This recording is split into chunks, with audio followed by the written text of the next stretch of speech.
put a spell on you. It's a booming global industry worth £2.5 billion a year. 'Cause you're mine. Getting rich from our dreams of finding love.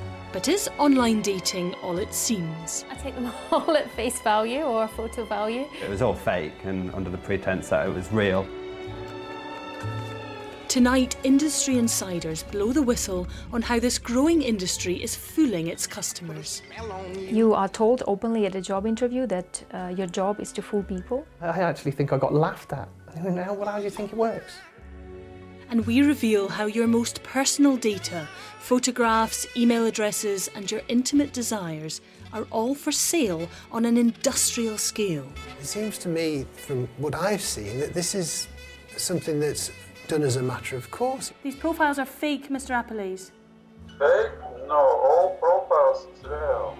Because you're mine. Millions of us are looking for love, for that perfect person.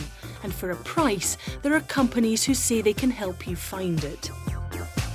There are an estimated 1,500 online dating sites in the UK alone, catering for any preference you could possibly dream up. It's boom time for the online matchmakers.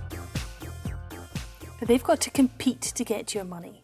We've looked at some of the tactics used, and what we've found is far from romantic. So in the search for true love, we ask how truly genuine the online dating industry really is. Want to find somebody special? Go to Cupid.com, where helping people meet the right people is all we do. One of the biggest online dating companies in the UK is Edinburgh-based Cupid plc. It was founded in 2005 and is the only online dating company listed on the stock exchange. I went to meet one of the people who'd signed up with Cupid, looking for love. John Isaacs created a profile of himself, hoping to attract a new partner after his divorce. I put myself in as athletic. And in no time, women on the site seemed eager to chat. If you just take a week, then I would get several hits every day. Keen gardener John thought he had struck it lucky. He had posted his profile for free, but in order to speak to them, he'd have to subscribe. So John paid up. But then, he says, something curious happened. All of a sudden, the number of hits I experienced just dissolved. The number of emails you got Yes. after subscribing just goes down a cliff. You know, as soon as your subscription lapsed, then hey ho, all of these people suddenly reappeared again, like mushrooms. What makes you think that the company is behind this? Well, it can't be random, can it? There's no way you can dress it up as not being something which is system-based. John continually resubscribed to various Cupid sites for around 8 years, still hoping he'd find love to be a bed of roses. Why did you keep going back for more? That's purely be optimism, the thought that somebody actually out there was real. You promised me love. John says he spent around £4,000 on online dating sites, but found these promises of meeting someone seemed to dry up once he'd paid up. Yet the money's still pouring in for Cupid. The Scottish company has become a global brand, with revenue last year of £81 million, more than triple the figure in 2010. So was John's experience just a one-off? The BBC has been contacted by other Cupid daters, complaining of disappearing messages and fake profiles. We decided to do our own investigation and set up profiles on Cupid.com.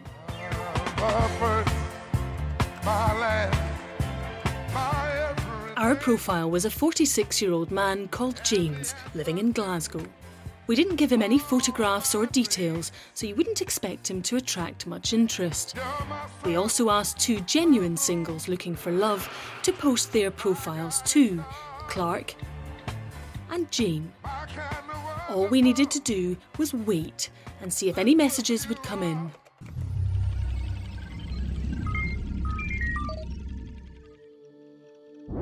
In 2 months, our fake profile received nearly 500 messages, and some of them definitely seemed suspicious. Here's one here that says, "Looks like you're popular, James." Let's have a wee look. Our first message was from someone called Christine. Given all the concerns I've heard, I wonder if I can find out a little bit more about her, see if she's genuine. We took her image and dragged it into a search engine, and in seconds we'd found her. When we contacted Christine, she told us while she did have a Cupid account, she'd never emailed our profile. So the message I'd got from Christine wasn't real.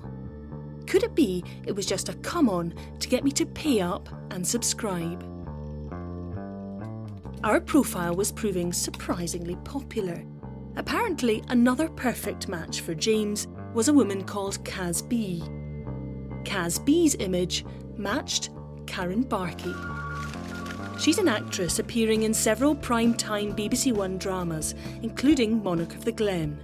She had tried online dating before, but says she's never created a dating profile on Cupid's website. You ready for this?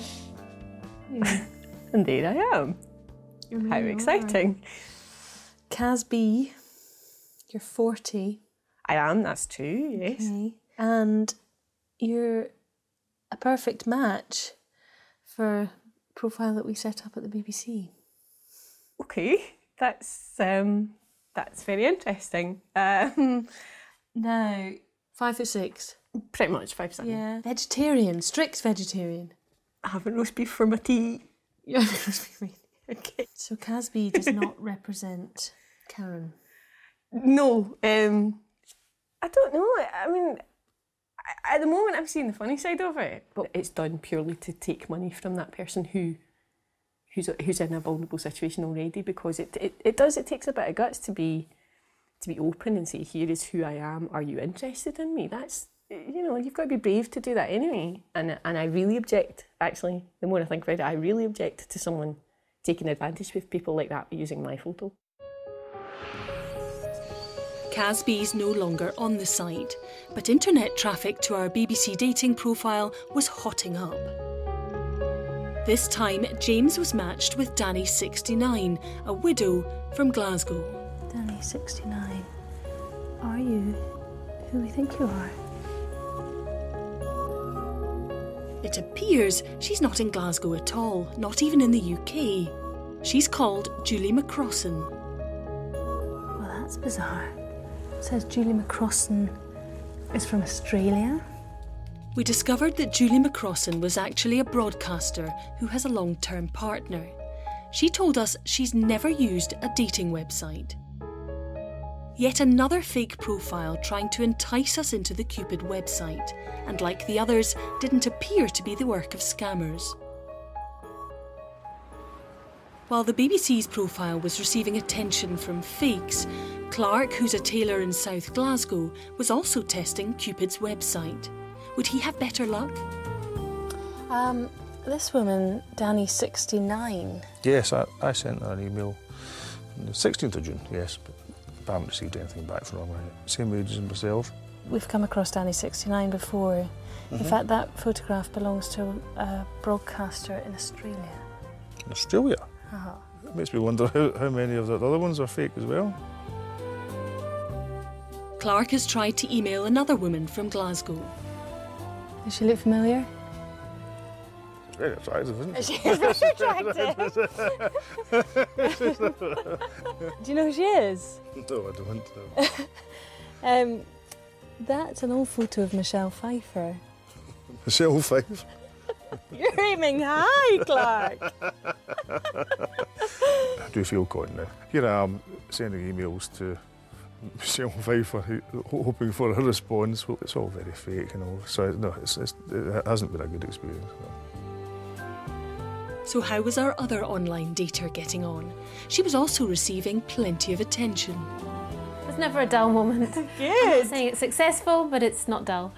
Is there anything to make you suggest that he's not who he says he is? No, I take them all at face value or photo value. No, I've no cause to think that he's not legit.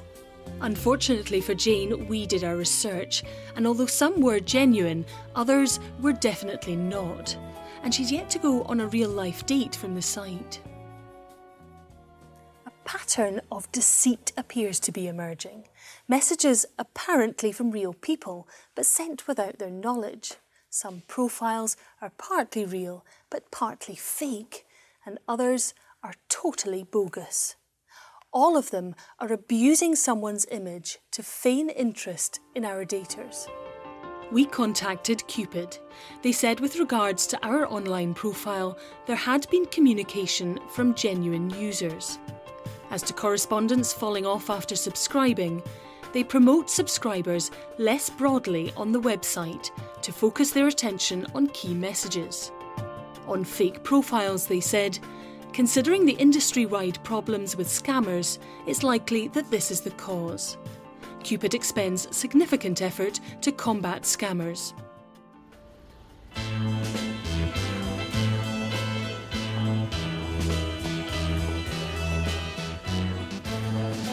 We had heard from Cupid customers from around the UK, but our information brought me here to Ukraine, where Cupid bases much of its operation. In theory, fake profiles could originate from anywhere. After all, we've invented one ourselves for this programme. I wanted to ask the company's staff here if they knew about the fake profiles. Hi, I'm looking for Cupid's offices. They promised an interview another time, but after I left their offices, it never materialised. But I had found another way. There's someone else, and she says she has a unique insight into what goes on behind this fence. Svetlana Tuchinska is a journalist for the Kiev Post. She's investigated the company. She went undercover and applied for a job as something called a motivation manager. I was interviewed by a girl who was part of the recruitment team. She told me that the job is to communicate with customers of the websites. She became more specific and she said that we have to talk to them pretending to be people from their cities or their district so that they would be interested in prolonging their membership and paying further to the company. So you had to pretend to be a real person on the website? You are told openly at a job interview that your job is to fool people, to give them hope, to give them hope that somebody is interested in them, in their district, in their city. Somebody is talking to you, somebody is interested, but then you just, after these 3 days, you just stop talking to the person. And so obviously the person will be very disappointed and not understanding what has happened. Is there any way that you could have got this wrong? No. There is no way I could have got it wrong because I spoke to the company recruiters who explained me the job. How can I be wrong? There is no way I can be wrong. And do you have evidence? Yes, I do. We are ready to go to Ukrainian court, British court, anywhere in the world, and we can prove it. Svetlana kept contemporaneous notes whilst undercover and published her story in the Kiev Post in March. Cupid later told us Svetlana's allegations were wholly incorrect. They said a review earlier this month by their auditors KPMG found no evidence of a company-organised practice of staff enticing registered members to subscribe through use of fake profiles. Cupid says it's now replaced the motivation teams with dating advisors, which will be strictly monitored. With millions of us using dating sites back in the UK, the obvious question is whether concerns about fake profiles are confined to Cupid. I was starting to hear worrying evidence from those who'd worked in another company, Global Personals. The vibe at Global Personals is one of people that work very, very hard, but like to have a great time as well.